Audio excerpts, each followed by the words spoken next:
White people put their children in sports to extract the principles from it. And we put our children in sports to become a professional at it. Oh my God. More icebreaker before we get into this. New schools, Black Democrat. No, I think we're done with that. All right, let's take a look at this. Let's pivot a little bit. Let's take a look at this Nuri Muhammad video.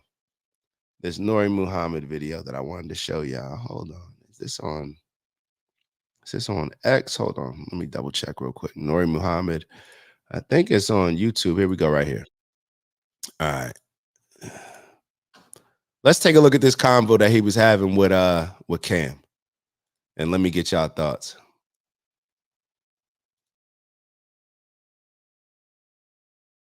I don't know if you ever heard of Napoleon Hill, who wrote Think and Grow Rich. He wrote Think and Grow Rich, but he studied 500 people for 20-some years under Andrew Carnegie's funding and backing. And what he was doing, he was trying to study the habits of the leaders of all the... Go get, write that book down. Napoleon Hill, Think and Grow Rich. Mine is in the backseat of my car right now. I think it's a blue and white book. Go get that book. My fault. I'm going to try not to interrupt as much. My bad. And what he was doing, he was trying to study the habits of the leaders of all the different industries around the world. And when he studied these 500 most successful people in all fields of human endeavor, he found 16 things that were common among all of them. One of those things was what he called transmutation. That is the transfer of power from one area in life to another area in life. So when your brother says what he says, and we know from the outside looking in that you were born with a certain amount of talent, but it took work to hone that talent and get it to the level where it is. Mm-hmm. So it took a lot of discipline. It took a lot of sacrifice. So transmutation says that whatever I was able to do in one area, all I got to do is bring the same mindset to this other area, and I can do it too. You remember whenever I can't remember how long ago. Remember the D League? They call it the G League now. For NBA, yes, first started, that's developmental league. They was bringing the young soldiers through to get them prepared for the NBA. The first year or second year, Magic Johnson was their speaker. Listen to what he said. He said, I want to teach you brothers how to take the brain you built in basketball and use it for business. Yes, Lord. I don't think he's been invited back, but he should be there every time, because all that is transmutation, is changing discipline. One of our impediments as a people is, number one, we celebrate athletics more than we do academics for our children. That's bad math. The other thing is, we celebrate athletics more than we do academics. Bad math. What we celebrate is what people are going to lean into. So when we sit here and wonder why all black kids are more serious and put more time, energy, and more of an overall investment into sports, mainly basketball and football, that's because that's the things that we celebrate. That's the things that we see dad getting most excited about when he's watching the game on Sunday. Those are the things that we celebrate. Look at the things that we celebrate in our culture, and then we sit here and wonder why our culture is the way that it is. Just look at the things that Asian people celebrate, Chinese people, Korean people celebrate in their culture. Look at the things that Indians celebrate in their culture. Look at the things that Jewish people celebrate in their culture. Is it the same stuff that we celebrate in our culture? And we could talk about black people, but honestly, like I've said plenty of times before, black culture is so dominant that it's impacting American and Western culture. So these issues that used to just impact the black community, it's impacting a lot more than just the black community right now. But look at the things that we celebrate. We put our children in sports, and so do white people. But white people put their children in sports to extract the principles from it. Bad math. Celebrate athletics more than we do academics for our children. That's bad math. The other thing is, we put our children in the sports, and so do white people. But white people put their children in sports to extract the principles from it. And we put our children in sports to become a professional at it. Ew. Sorry to interrupt the video. We got a new challenge.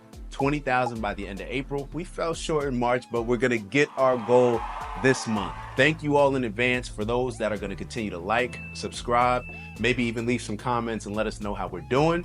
And on that note, let me let y'all get back to the video and I'll see y'all soon. Ew.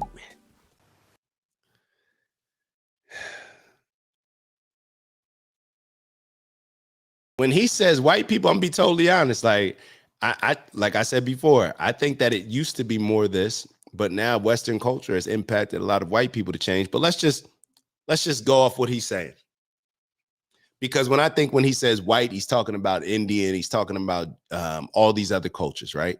All these other cultures. They put their kids in sports to extract the principles. We put our kids in sports to go pro.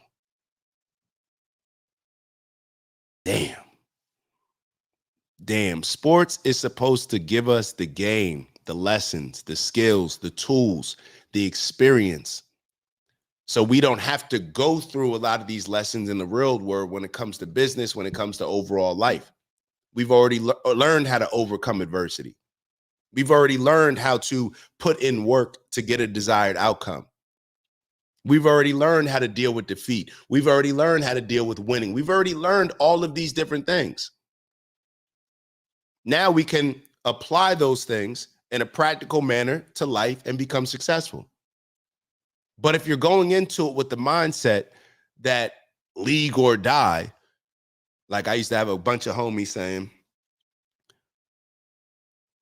it takes away from the main focus of what sports should be, which is teaching lessons. And now you only look at your playing as a failure. You only look at it as a success if you get that scholarship, if you go to the league, if you start. Now everything else is a disappointment, when in reality, it wasn't even about that. Yeah, you want to compete at the highest level that you can. Yeah, if you want to take it to the highest level that you can get to. But the game is in the game. You feel me? Like the game is actually in the experience of playing, of building camaraderie, of learning how to take constructive criticism. All of these different things, of being able to compete on a stage where people are watching, all these, this is what it's supposed to teach us. And this is what other cultures use it for. This is what other cultures use it for. Have y'all ever seen those videos of the kids playing sports, or what a gym class looks like in China compared to what our gym classes look like? There were a bunch of videos that we used to always play focused on this particular aspect. And when you look at their gym classes, whether it's them dribbling the basketball, dribbling two basketballs at the same time, little 4-year-olds, you would almost think, oh yeah, they preparing those kids for sports. They're preparing those kids to go to the league. The next Jeremy Lin, right? Next Yao Ming. No. They're preparing those kids to be healthy and to learn certain lessons that they can apply to life, can apply to academics, so that they can be successful in life. That's what they're doing. We have different goals when it comes to sports. And that's why when our outcomes are the way that they are, where we'll have super successful athletes. I could just look at my town. I could just focus on my town, where you have the most successful athletes, gifted, all these different things, super talent, whatever. Go to college, can't make it because never learned the discipline, got coddled in high school by our coaches and our staff and our high school, allowed them to get away with everything. Now they come back home, can't do anything in life, can't apply any of those things. You've been playing sports this entire time. You know how to compete. You know how this game goes. Or maybe you don't because you were coddled in a particular way. I don't know. But why are athletes athletes are the ones that should be able to adapt and be successful in whatever they decide to lean into. But it's when you don't focus on the actual things that you're supposed to take away from sports that sports ends up robbing you, or you allow yourself to get robbed of the real gems that come from it because you're just focused on becoming the next LeBron. And that's not likely. Let's keep going. Where are we at with this one? And whenever they go in and we go in, they too are in the little league. They too are in Pop Warner. They there. But because they're going in there to extract principles from it, if they don't make it to the NBA or the NFL, they take the sacrifice they learned, the discipline, the hard work, the working through fatigue, the teamwork, the categorization of personal life problems and still being able to perform a task, and they take that to their law firm or their insurance agency or their dental office, and they just take discipline over there with them and become great in that. But we got our mind wrapped up 100%. If I'm going to the league, I'm going to the league, I'm going to the league, I'm going to be in the NFL, I'm going to be, and if it don't happen, now you got a brother with a broken spirit. Right now, Brother Cam, there's 500,000 black boys playing high school basketball. Only 17,000 of them will actually make it to college to play basketball. On a scholarship. And on a scholarship. And out of them 17,000, only 44 of them will make it to the NBA. And out of the 44 that make it to the NBA, only 7 of them will get a starting position. And the average career of the one that did get a starting position is only 5 to 7 years. So there's 500,000 black boys competing for 7 full-time jobs that ain't gonna last for 7 years. It's heavy. I don't know. That's bass awkward. You ain't catch that. Bass backwards. It's messed up. Yeah. Come on, so Cam, catch up. We have to, what your brother's saying, he's telling you. Is it okay if I go through those numbers again? Won't happen. Now you got a brother with a broken spirit. Right now, Brother Cam, there's 500,000 black boys playing high school basketball. Only 17,000 of them will actually make it to college to play basketball. On a scholarship. And on a scholarship. And out of them 17,000, only 44 of them will make it to the NBA. And out of the 44 that make it to the NBA, only 7 of them will get a starting position. And the average career of the one that did get a starting position is only 5 to 7 years. So there's 500,000 black boys competing for 7 full-time jobs that ain't gonna last for 7 years. It's heavy. I don't know. That's bass awkward. You ain't catch that. Bass backwards. It's messed up. Yeah. So we have to, what your brother Yo, Cam's sitting there like, bro, whatever, bro. I'm gonna be one of them 7. Yo, that's how Cam's sitting there. is saying, he's telling you, but this is a universal message we all need to know. No, for sure. If you became proficient in any sport, you have a greater calling on your life, and you can take that discipline that you use and all the principles from it and go into anything and be a master of it. And if you find exactly, specifically what you're born to do, that's where happiness comes from. Yeah.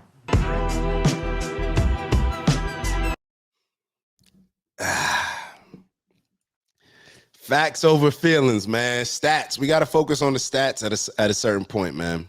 We got to focus on the numbers and adjust. Let's adjust based on what's realistic. You feel me?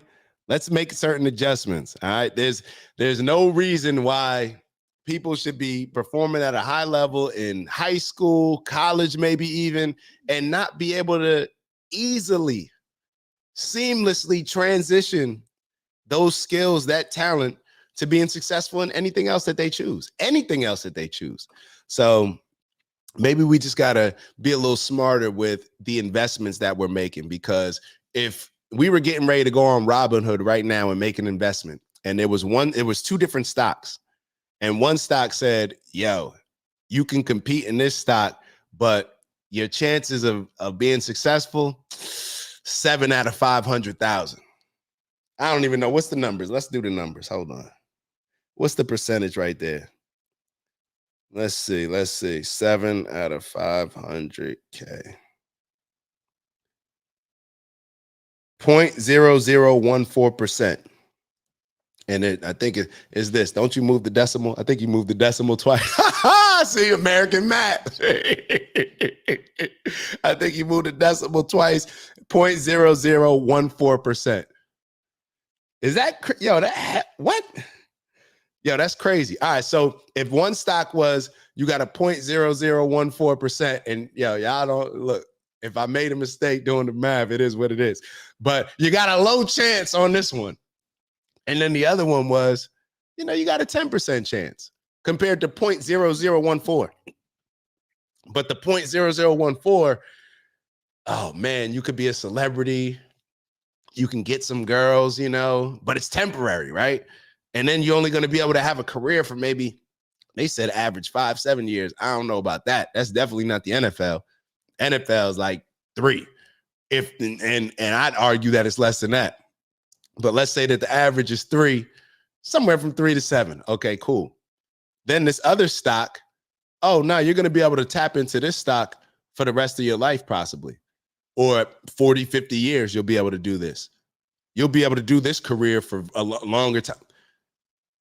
What sucks is because the glitz and glamour of the 7 out of 500,000 is so big, and because it's celebrated the most, and we put those people on such a high pedestal, people will still choose to go with the 7 out of 500,000 over this one over here, which you're going to have a much greater likelihood of being successful.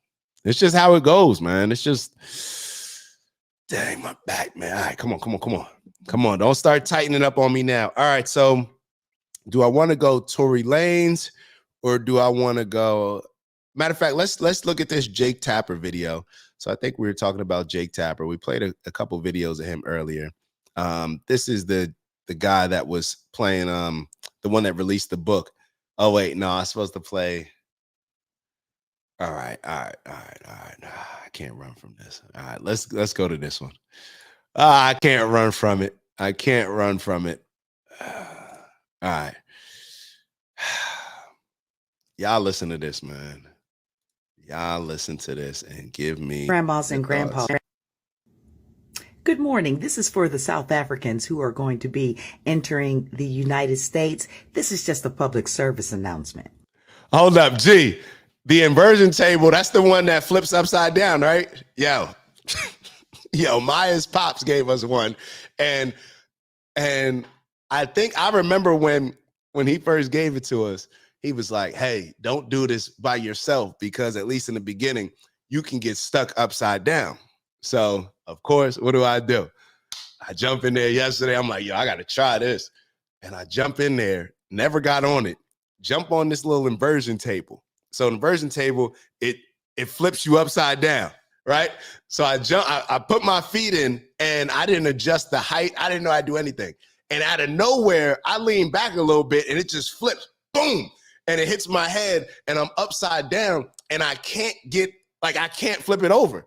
So I'm on the phone with Maya like, yo, how you get out this thing? Yo, tripping because I really couldn't move. And my feet were locked in, so obviously you can't slip. So I was panicking, and I'm sitting there. I'm like, all right, yo, just be cool. I was panicking so much, my feet, everything started sweating. That's what saved me. I ended up slipping. I had to slip my foot right out of the thing and like just fall down because I couldn't pull myself up. Then when I looked at the instructions. Typical man, right? I looked at the instructions, and when you adjusted for the height and you had the bars, you could pull yourself up easier. But yeah, man, I did it once the right way, and then like halfway, I ain't really go all the way, and I was like, nah, I'm good. Because if I get tired doing this thing, yo, and I started getting lightheaded, and I'm like, because there was one time I was like, you know what? I'm gonna flip this thing over, like whatever, I'll be good. So I started I gave everything I got, and I fell right back down, and I just felt like a failure. And I'm like, yo, this is how it's going to end for me. They're gonna be like, yo, Dak went, the inversion table got him, man. He was a good one. Like, yeah, it is what it is. But yeah, it's funny that you mentioned that.